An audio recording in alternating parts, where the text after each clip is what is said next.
आज देश के कुछ लोग काल्पनिक दुनिया में जी रहे हैं। ये कुछ कौन हैं? ये लोग हैं जो सरकार के फेवर में नैरेटिव सेट करने का हर रोज काम करते हैं। पिछले 6 साल में किसी ने सुना कि सरकार ने कुछ गलत किया है? टीवी की दुनिया से बनाई गई तस्वीर में कभी किसी ने देखा कि गोदी मीडिया प्रजा के लिए सरकार से सवाल कर रही है, या फिर किसी गरीब के लिए मीडिया ने सरकार से सवाल किया हो? क्योंकि एजेंडे के मुताबिक मीडिया लगातार राजा को खुश करने के लिए प्रजा को सलाह देती नजर आ रही है। वो हर रोज महाराजा की तरफदारी में निष्पक्षता का चोला उड़कर गुलामी करती है। वो हर रोज बताती है कि महाराजा ने प्रजा के लिए क्या किया। गोदी मीडिया सरकार की गुलामी में सरकार की बात को हर रोज रट्टे मारती दिखाई देती है, क्योंकि अब मीडिया संस्थान कहने लगे हैं कि जो हम दिखाते हैं वही खबर है। इसका मतलब होता है कि तब आप सिरे से खारिज हो जाते हैं। ये कुछ वैसे ही है जैसे कहा जाता है कि रोम जल रहा था और नीरो बंसी बजा रहा था। नमस्कार, मैं हूं गंगा प्रसाद। सरकार कोरोना योद्धा बनकर कोरोना से धर्म युद्ध करने उतर गई। उसको चिंता थी प्रजा की, तभी तो बिना ढांचे के सिस्टम के सहारे सरकार ने घोषणा कर दी कि हम ठेकेदारी लेते हैं कि हर गरीब को खाना खिलाएंगे। इसके पीछे तर्क दिया गया, देश में खाद्यान्न भंडार की कमी नहीं है।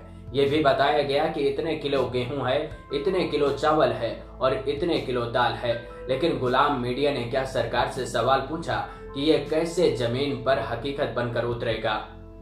ऐसा कौन सा सिस्टम है जिसको सरकारों ने तैयार किया है, जिसके जरिए आपदा की घड़ी में जरूरतमंद लोगों तक सरकार की योजनाएं पहुंच जाएंगी? कुछ सरकारों ने तो यहाँ तक कह दिया कि सरकार दरवाजे दरवाजे जाएगी, किसी को भूखा नहीं सोने देगी। लेकिन ये सच नहीं है। सुना और बोला तो आपने भी होगा कि कहना एक बात है और करना दूसरी बात है। सरकार की हकीकत की कहानी को समझने के लिए सबसे पहले उस तस्वीर को सामने रख रहा हूँ जो आपको एक आधार सोचने के लिए तैयार करेगा, यानी कि भारत में गरीबी कितनी है। एक रिपोर्ट के मुताबिक देश में 37 करोड़ लोग आज भी गरीब हैं, यानी कि भारत की 28% जनसंख्या 2 जून की रोटी खाने के लिए मोहताज है। ये बात संयुक्त राष्ट्र की 2015-16 की रिपोर्ट में बताया गया है। एक रिपोर्ट के अनुसार साल 2018 में दुनिया में 82 करोड़ लोग भूखे पेट सोए। इस आंकड़े में ज्यादातर अधिकांश भारतीय शामिल हैं, यानी कि सबसे ज्यादा भारतीय भूखे पेट सोते हैं। ग्लोबल हंगर इंडेक्स और यूनिसेफ की रिपोर्ट के अनुसार भारत में 5 साल से कम उम्र के 48% बच्चे कुपोषित हैं और इनमें से ज्यादातर लोग सारी जिंदगी कुपोषित रहेंगे, यानी कि इनकी जिंदगी कल भी दांव पर लगी थी और आगे भी दांव पर रहेगी। वो कोरोना से बचते हैं या नहीं इसका पता नहीं है, लेकिन कोरोना से पहले शायद भूख से मर जाएंगे। 15 अप्रैल को जारी एक गैर सरकारी संगठन स्वान यानी कि स्टैंडर्ड वर्कर्स एक्शन नेटवर्क ने 11,159 माइग्रेंट वर्कर्स पर एक सर्वे किया। इस रिपोर्ट के मुताबिक 51% कामगारों के पास एक दिन से कम समय के लिए राशन बचा है, जबकि 72% कामगारों के पास सिर्फ 2 दिन के लिए खाना बचा है। ये रिपोर्ट 15 अप्रैल को जारी हुई, यानी कि 21 दिन का लॉकडाउन पीरियड के दौरान सर्वे किया गया, जो अब आगे बढ़ गया। यानी कि जिन लोगों के पास 1 और 2 दिन के लिए खाना बचा था, उनका खाना कब खत्म हो गया होगा इसकी परवाह किसी को नहीं है। हमारा अगला साल आवास आया था, उसमें हम लोग पति पत्नी अपना मिलजुल के काम किए थे मजदूरी के लिए। तो इतना दिन से मेरा पैसा फसल था। अभी लॉकडाउन में कहीं जा काम वाम नहीं हो रहा है, इसी के चलते मेरा पैसा आया। हम बैंक गए तो मेरा पैसा बोलता है कि लोन में काट लिए हैं, कृषि लोन हमसे थोड़ा पाएगा सर। अब हम क्या कैसे जिएंगे, कैसे खाएंगे? मेरे पास में 10 रुपया भी नहीं है। इसी रिपोर्ट में बताया गया है कि प्रवासी मजदूरों की मुश्किल क्यों बढ़ती जा रही है, क्योंकि सरकार ने जो वादा किया उस वादे के मुताबिक लॉकडाउन में 2 सप्ताह के अंदर केवल 1% कामगारों को ही राशन मिला और 3 सप्ताह का समय बीतने के बाद 4% कामगारों को राशन मिला, यानी कि 96% कामगारों को सरकार का फ्री राशन नहीं मिला। ये उनको सोचना चाहिए, जो हर समय कहते रहते हैं कि गरीबों के लिए सरकार योजनाएं चलाती है और हमारे बारे में नहीं सोचती। लेकिन क्या गरीबों को सरकार की योजनाओं का फायदा मिल रहा है? ये सवाल उन लोगों से जिनको इस बात का दर्द रहता है कि सरकारें गरीबों के लिए क्यों सोचती हैं। जिनको इस बात की चिंता रहती है कि हमारे लिए सरकारें नहीं सोचती, उनके बारे में किसी और वीडियो में चर्चा करेंगे। लेकिन सच ये है कि 70% प्रवासी कामगारों को पका हुआ भोजन नहीं मिला। जिसका भरोसा सरकार ने दिलाया और कहा कि हर किसी को खाना मिलेगा। 78% कामगारों के पास 300 रुपए से कम बचा था। यानी कि इस महंगाई के दौर में और सरकार की 1000 की सहायता अगर मिल भी गई होगी तो कब खत्म हो गई होगी, इसका अंदाजा लगाया जा सकता है, क्योंकि बाहर रहने का खर्च आप भी बेहतर समझते होंगे। इस लॉकडाउन के बीच 89% कामगार जहां काम कर रहे थे उनका भुगतान नहीं किया गया, यानी कि उनके पास न पैसा है और न सरकार की योजनाओं का फायदा मिला। तो फिर कैसे ये लोग अपनी जिंदगी काट रहे होंगे?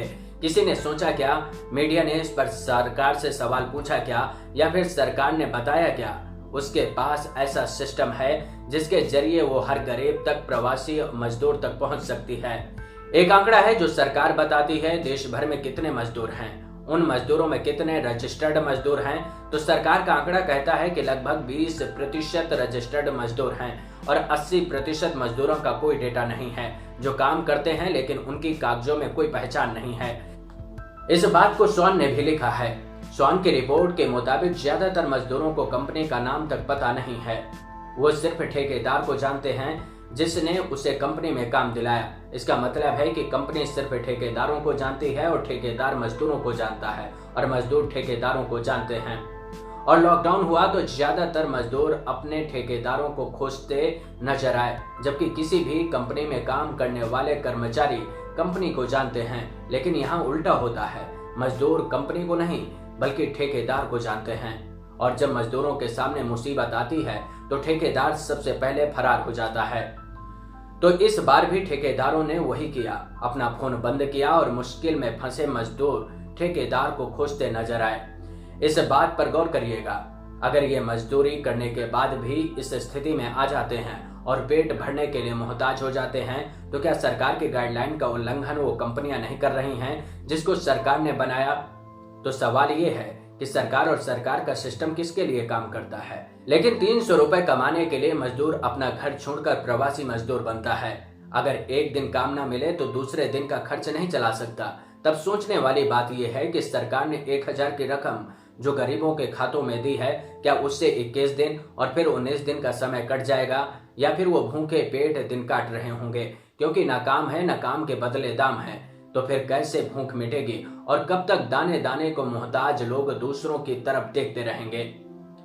इस सर्वे रिपोर्ट में यूपी के 1618 माइग्रेंट वर्कर शामिल हैं। हरियाणा और दिल्ली के 1058 माइग्रेंट वर्कर शामिल हैं। मुंबई एंड महाराष्ट्र के 3992 माइग्रेंट वर्कर शामिल हैं। पंजाब के 322, कर्नाटक के 3000 वर्कर शामिल हैं और बिहार को भी इसमें शामिल किया गया है। इससे ज्यादा शर्मनाक क्या हो सकता है कि सरकार का सिस्टम ही लोगों को मारने लगे, क्योंकि सरकार के सिस्टम पर भरोसा नहीं होने के चलते लोगों ने पलायन किया। इस पलायन के दौरान 20 से ज्यादा लोगों की मौत हो गई। सरकार कह सकती है कि कोरोना से बचाने के लिए लॉकडाउन किया, लेकिन उनको नहीं पता था कि लोग भूख से मरने लगेंगे। मेरा हालत बहुत खराब है, एकदम पूरा अंदर से खराब हो चुका है। घर पहुंचा दीजिए हमको आप। अहमदाबाद में रबारी कॉलोनी में रहते हैं। सरकार ये कहकर पल्ला नहीं झाड़ सकती। अब अगर ये कहे कि सिस्टम की लचर व्यवस्था का शिकार गरीब हो रहा है, तो ये बात तो बरसों से होती आई है। तो फिर आपने गरीबों के लिए क्या किया? ऐसा भी नहीं है कि सरकार के पास जानकारी नहीं है। इकोनॉमिक सर्वे 2019 के मुताबिक 93% कामगार बिना किसी सामाजिक और आर्थिक सुरक्षा के अनौपचारिक रूप से काम करते हैं, यानी कि इनका लेखा जोखा कहीं दर्ज नहीं होता है। वहीं नीति आयोग ने भी एक रिपोर्ट तैयार की थी जिसको नाम दिया था NITI Aayog strategy for new India at 75, यानी कि इस रिपोर्ट के मुताबिक 85% लोग अनऑर्गेनाइज्ड सेक्टर में काम करते हैं, जबकि पीरियोडिक लेबर फोर्स सर्वे की 2019 में जारी रिपोर्ट के मुताबिक 71.1% कामगारों के पास नौकरी का कोई कॉन्ट्रैक्ट नहीं है, यानी कि ये सब लोग असंगठित क्षेत्र में मजदूर हैं। इन लोगों का कोई रिकॉर्ड सरकार के पास नहीं है। ऐसे में सरकार अपनी योजनाओं का फायदा कैसे गरीबों तक पहुंचाने का दावा कर रही है, ये समझ से परे है। सरकार ने कोरोना से बचाने के लिए पूरे देश को लॉक किया, लेकिन आईसीएमआर की रिपोर्ट कहती है कि 80% लोगों को कोरोना से दिक्कत नहीं होगी, यानी कि 20% लोगों में जिनको किसी और तरह की बीमारी है, यानी कि दिल की बीमारी, शुगर, सांस लेने जैसी समस्या है, तो उन लोगों में कोरोना वायरस ज्यादा गंभीरता से अटैक करता है। तो चलिए एक और आंकड़ा दिखाता हूँ। US centre for disease control and prevention के मुताबिक फ्लू से हर साल दुनिया भर में 6,46,000 लोग मर जाते हैं, यानी कि प्रतिदिन के हिसाब से देखेंगे तो करीब 2,000 लोगों की मौत होती है। इसमें सबसे ज्यादा मौतें भारत में होती हैं। 2016 में 20 करोड़ से ज्यादा लोगों को मलेरिया हुआ, जिसमें लगभग 7 लाख लोगों की मौत हो गई, यानी कि करीब 2,000 लोग मलेरिया से भी हर दिन मर जाते हैं। इसमें ज्यादातर मौत भारत में होती है। हर साल 15 लाख लोग टीबी से मरते हैं, जिनमें से ज्यादातर भारतीय लोग शामिल होते हैं। और 2017 की रिपोर्ट के मुताबिक दुनिया में 96 लाख लोग कैंसर से मर जाते हैं। इनमें से ज्यादातर लोग भारत के होते हैं। अब अगर आईसीएमआर की स्टडी को आधार बना लिया जाए तो 80% लोग अगर कोरोना संक्रमण होने के बाद भी बच जाते हैं, तो इसका मतलब ये हुआ कि 100 में से 80 लोगों को कोई खतरा नहीं है, जबकि 20 लोगों को खतरा है, लेकिन 20 में से हर कोई मर जाएगा, ऐसा नहीं है। क्योंकि इटली में कोरोना से मौत का प्रतिशत 13.2 है और अब तक का सबसे ज्यादा है। स्पेन में 10.4% है। फ्रांस में 10% के करीब लोगों की मौत हो रही है। ब्रिटेन में 9.3% लोगों की मौत हो रही है। अमेरिका में 5.5% लोगों की मौत हो रही है, जबकि इंडिया में 2.8% लोगों की मौत हो रही है।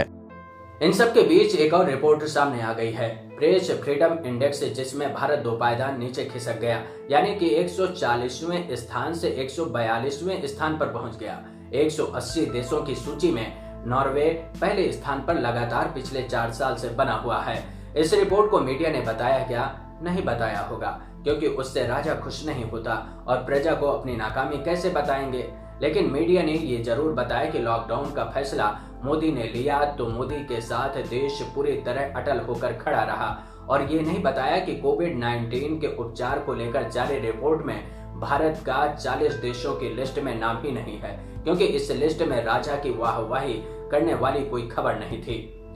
आपसे गुजारिश है कि चैनल को सब्सक्राइब जरूर करिएगा, ताकि ऐसी जानकारी आप तक पहुंचती रहे, और वीडियो को शेयर जरूर करिएगा। साथ में लाइक कर अपना सुझाव जरूर दीजिए, और इससे जुड़ी जानकारी हो तो शेयर करें, ताकि और जानकारी लोगों के साथ हमें भी मिल सके। आपसे अपील है कि देश में लॉकडाउन चल रहा है, ऐसे में सरकार के नियमों का पालन जरूर करें। घर में रहें, सुरक्षित रहें। नमस्कार।